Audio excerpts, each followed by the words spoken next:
Coming up on KTTC News at 6, monitoring the latest after an injury crash in Dodge County late this morning. Plus, remembering a beloved area teacher after a long, hard-fought battle with cancer. But first, Rochester police reporting a number of break-ins over the last couple of days. An important reminder to keep you and your property safe. Your 6 o'clock news starts right now. Live from your local news leader, this is KTTC News.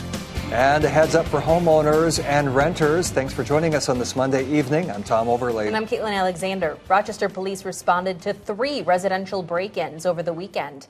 Our Charles Kelly spoke with authorities on tips to keep your home safe. He's live in the studio tonight. Charles, what are they saying?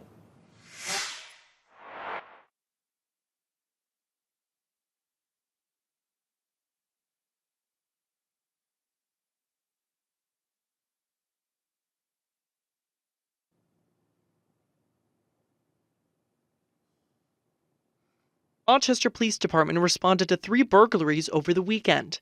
One on the 10th block of 6th Avenue Southeast involved a brick being thrown through a back window. The other 2 involved residents leaving their garage doors open. One on the 700th block of Eldon Hills Drive Northwest, and the other on the 1000th block of 6th Avenue Southeast, making them an easy target.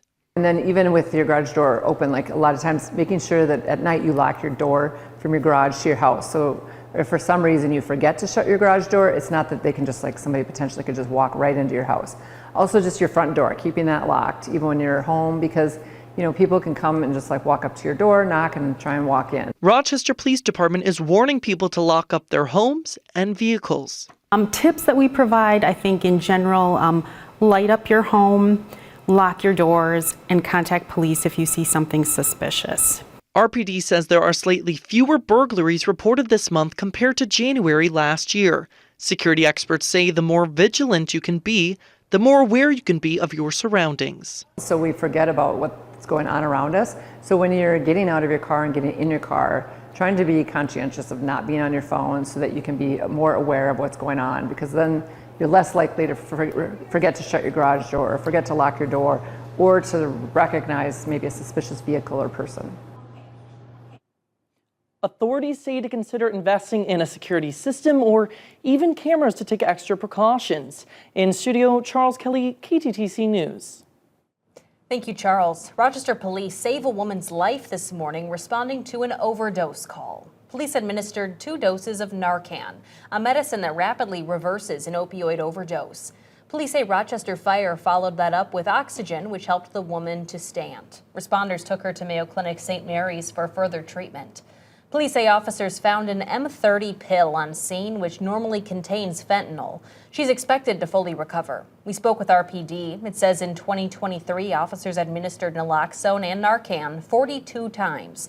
Authorities say that the number of drug overdoses dropped in 2023 from the previous year. First responders are prepared to help people any way they can, and that includes administering Narcan. Authorities say anytime officers respond to an overdose, social workers within the department get in contact with that person to provide resources for those struggling with addiction.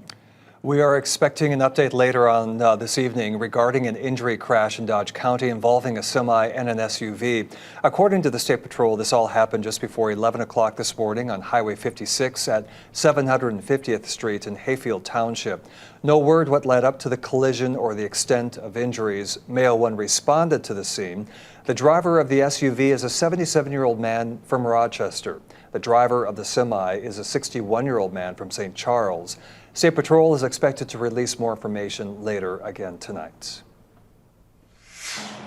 Our chief meteorologist, Nick Jansen, is live on the weather patio tonight on a night that is feeling not very January-like at all. Not at all, guys, as we had high temperature records set across the region here today. A lot of us getting up into the mid 40s, even into the low 50s in some spots here today. So some pretty warm temps for late January standards, right? This is the type of weather that, oh boy, baseball season should be right around the corner with these types of temperatures. 46, the high temperature today at RST. That is a record breaker. The previous record set back in 1944 of 44 degrees. So 46 is the high. It was nice. We got some sunshine today. That allowed those temperatures to warm. And we're actually still in the 40s on our Lewis Not Alive camera. 42 outside. Seasonal average high temperatures for today's date, about 23, 24 degrees. So we are still close to 20 degrees above average. Current temperatures here locally, some of us still in the mid 40s, 45 Albert Lee, 46 in Austin. It's 40 in La Crosse. Everyone reaching the 40s here today. Future track radar might have a couple sprinkles in some spots here about I-90 and to the south. Not much rainfall on the way here tonight. Cold front it continues to sweep through. There will be a pretty weak low pressure system that's kind of off near the Great Lakes region. That could spark a couple little flurries by early on tomorrow morning. Mainly just looking at some cloud cover overnight here tonight. Temperatures will hold steady. I think we just barely reach down below the freezing point later on tonight. That's why we could run into some flurries tomorrow morning. Again, not looking at any type of snowfall accumulations by tomorrow, but some flurries. The rest of the week, we'll have high temperatures in the 40s pretty much all week long. We will track out those warm temperatures that coming up in your full first alert forecast. Back to you. Thank you, Nick. A Wabasha tree farmer made his first harvest as he said goodbye to 2 walnut trees he grew up with. This is about more than just a cleanup. The 86-year-old man has been taking care of these trees ever since he was a kid. Our Eric Min talked with the tree farmer, found the roots of this story. Tom Gossi has been a tree farmer for most of his life. On this day, it is harvest time for 2 walnut trees. Picking an apple when it's ripe or removing a tree when it's ripe is the way to go. And that's what it's all about today. One of the trees is about 100 years old and it's been around ever since his family moved to the house next to it. For the other one, he planted that tree when he was 7 years old and he has taken care of it ever since. Gossi's friends told me he looked after that tree so much he even didn't like seeing a squirrel on it. This 79-year-old tree will be his first veneer black walnut tree harvest, having a value of roughly $10,000 when marketed. Walnut trees are king. They always have been, and in the future they always will be. See, they are prized as to their potential for walnut flooring, cabinets, material used in the name of furniture. Tom Gossi told me tree farming is a business that means a lot to him. He told me if you take care of the trees when they're young, they'll take care of you back when you're old. When it comes to the air we breathe, the water we drink, and one of our most precious resources, there's nothing that will do a better job of protecting those resources than trees, forestry. Tom Gossi also worked as a soil scientist in the local area for 40 years. You can find his tree farm in Tileman, Minnesota. In Wabasha, Eric Min, KTTC News. Agassi has planted more than 50,000 American black walnut trees on his 70-acre tree farm. Today was a big day for him as the veneer walnut tree harvest is one of the few he will get to see in his lifetime. Pretty remarkable.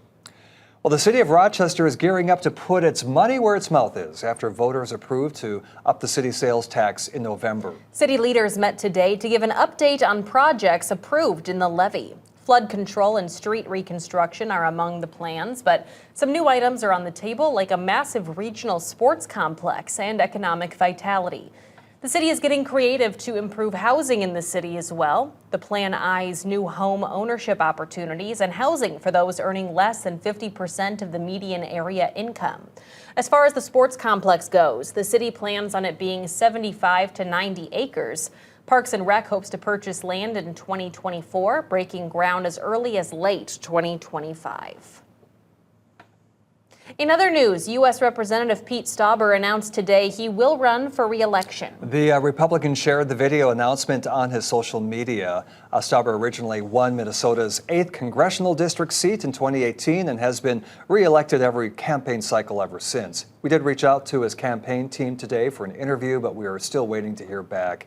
But in his campaign announcement, he shared his hopes for representing northern Minnesota for yet another term. Seeing your faces is what drives me every day in Congress to ensure our voices are heard, our values are respected, and our way of life is preserved. Former State House Representative and Democrat Jen Schultz recently announced her own plans to challenge Stauber again. The two ran against each other in 2022. Stauber won that race with 57% of the vote. We do have some sad news to share tonight. After an 8-year battle with brain cancer, a local teacher and coach and avid Twins fan has passed away. According to his family, Charlie Lonergan died peacefully in his sleep over the weekend. This is video of Charlie from just last week when we met him at the Twins Caravan at Mayo Clinic. He actually played against Joe Mauer, he says, in high school. He taught at Zumbro Education District for 17 years. According to the school's Facebook post, they wore Team Charlie shirts every Friday to support him during his cancer journey. Charlie leaves behind a wife, a son, and a baby girl on the way. He was 41 years old. He's also a friend of the telethon as well. Our hearts are with his family tonight. Absolutely. Well, something for you to keep in mind as we enter this tax season. Today is the official first day you may file. Watching Your Wallet is coming up next. We had some record high temperatures across the region here today. We'll have a breakdown on that. Look ahead to our, warm temperatures to come for the rest of the month of February potentially, and that snowfall deficit will continue to grow. Not a lot of snow out there right now. Your first alert forecast is coming up right after this. It's that time of year you might be thinking about your tax refund. It feels great to get extra money, but an expert tells our consumer investigator, Rachel DePompa, if you're not careful, you could spend it all mindlessly. She has some ideas on how to put it to good use in this Watching Your Wallet. If you're lucky enough to get a refund this year, it is a good idea to think about what you want to do with that money. Leslie Tane is a debt relief attorney with 25 years experience. She's also the author of the book Life and Debt. She says the best way to use a tax refund is to start paying down some bills. Many consumers have had to repay their federal student loans back in early fall. It might be a good opportunity to pay that down. High interest debt, also a good opportunity to pay that down. If you have your debt under control and you don't have a savings, emergency savings is a great way to start by placing some of that money in there.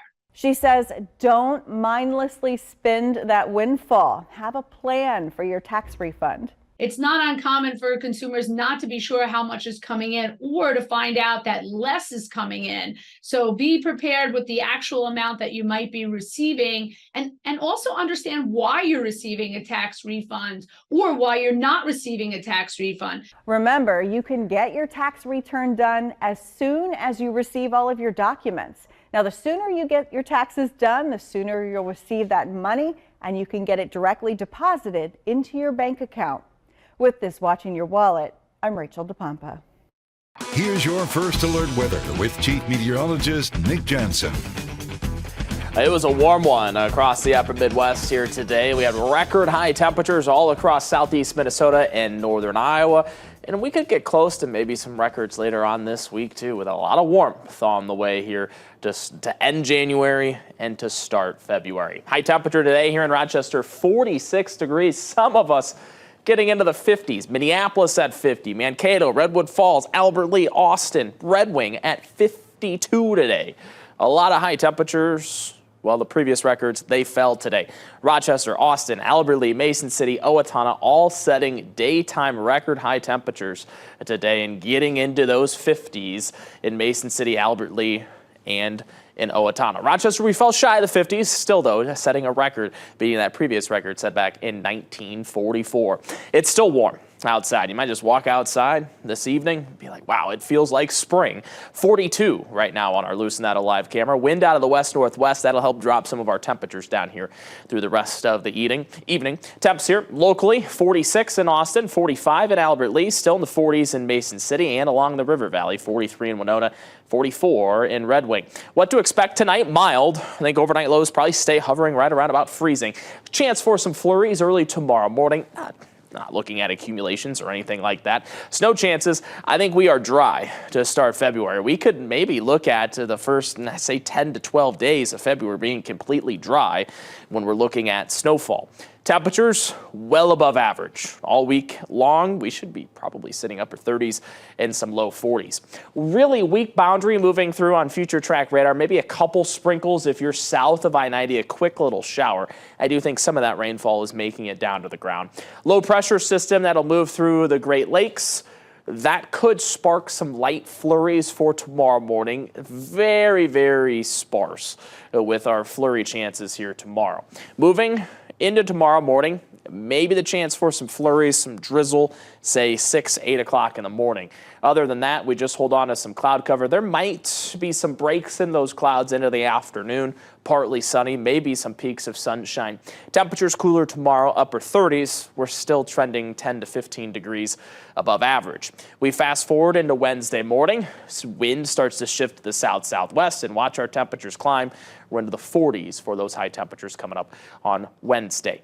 Precip chances tomorrow, really stray. Chance for some flurries, drizzle before 8 o'clock in the morning. Other than that, we are completely dry the rest of the week and into next week. That means our snowfall deficit continues to grow. We're going to look at Rochester, MSP, and Mason City here because everyone across the upper Midwest has a deficit. We're approaching 19 inches for our deficit here this season. We've only accumulated 10.4 inches of snow. Up in the cities at MSP, just 7.3 inches of snowfall.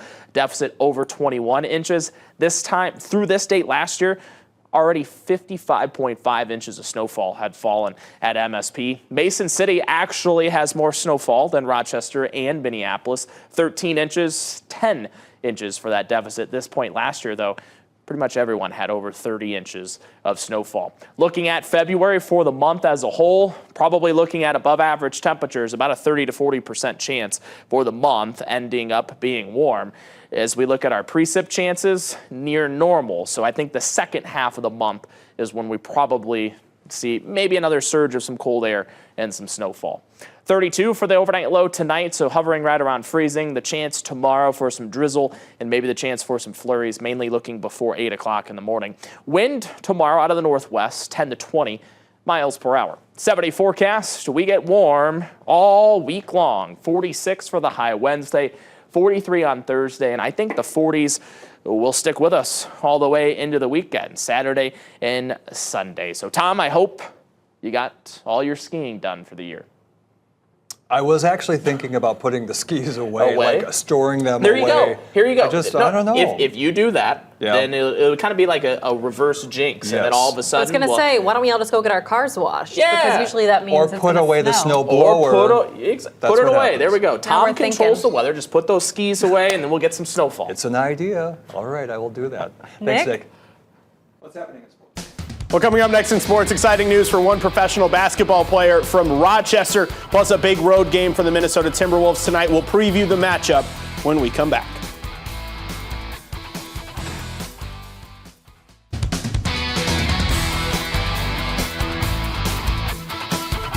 Welcome back, everyone. I'm Nick Spiliopoulos. It's a big night for the Minnesota Timberwolves, their fourth and final meeting in the regular season against the Oklahoma City Thunder. Both teams entering tonight with a 32-14 record atop the Western Conference. Here's how the Wolves and Thunder stack up in a few statistical categories. Offensively, the Thunder average just over 121 points per game, which is top 5 in the league. Defensively, Minnesota allows the fewest points per game total at 107.6. How that translates to the differential. Both teams in the green, Thunder with a 2.7-point advantage. OKC making over half their total shots compared to Minnesota, but the Wolves have the edge beyond the arc. Both teams top 3 in the league in that category. Since these teams are both in the Western Conference, they meet 4 times each season. Minnesota edged out a 3-point win in the first meeting in November. The other 2 games, however, have gone the way of the Thunder. Game 2 was a 13-point win in December. Game 3, a closer 5-point game just 9 days ago. So here it is. Tip off between the 4th final game between the Thunder and Timberwolves tonight, 7 o'clock from Paycom Center. Exciting news elsewhere in the NBA. John Marshall Rockets alum Matthew Hurt has signed a 10-day contract with the injury-ridden Memphis Grizzlies. Hurt currently leads the NBA G League in scoring with 25.5 points per game, shooting 57% from the field and 50.6% from beyond the arc. This will be Hurt's NBA regular season debut if he sees the court. during this short-term period. And football news. In the end of January, a departure from the Winona State football coaching staff. Associate head coach, offensive coordinator, and quarterbacks coach Isaac Frichte making the jump to Division I. In the FCS, Frichte will join Bubba Schweigert's staff at the University of North Dakota. Frichte spent one season in the Missouri Valley Conference as a wide receivers coach at Northern Iowa. And if the name sounds vaguely familiar at all, Isaac, the son of longtime Caledonia High School head football coach Carl Frichte. Pretty cool. Yeah, exciting to see him. I mean, went D1, came back home to Winona State for a couple years. Now he's off to bigger things. Familiar name in Yes. these parts. And yeah. also excited for Mr. Hurt as well. Yes. He gets, his chance, Hey, an opportunity. Everybody gets their break sometime. That's true. We'll be back in a moment. Football fans in Kansas City have reason to celebrate. The Chiefs are headed to the big game. And some fans shared their love in different ways, cookies, apparel, even house decor. But one fan shares hers through a popular 1980s doll. A Kansas City woman created the homemade Cabbage Patch dolls showing Travis, Taylor Swift, Jason, and Donna Kelsey. It started from an idea on Travis and Jason's podcast where they talked about signing baby dolls. So I took my son's 1985 Cabbage Patch doll, which had this green uniform on, and changed it to a Travis Kelsey doll and started taking it to the ball games and any place I thought Travis was going to be, trying to get him to autograph it. No autograph yet, but she says it's fun to grow the Kelsey Cabbage Patch family. What's this with Travis and Taylor Swift? Are they like dating or something? We don't have enough time for this tonight. I'm just joking because that's all anybody is talking. And now All the producer's anybody yelling. is mapping out the way from is it Japan back to Vegas? We've talked about that on Midwest Access. I already have all the math figured out. We should do a whole segment at 10 o'clock. Will she make it back? Yeah, she'll make it back. Okay. Plenty of time. So we'll see you back at 10.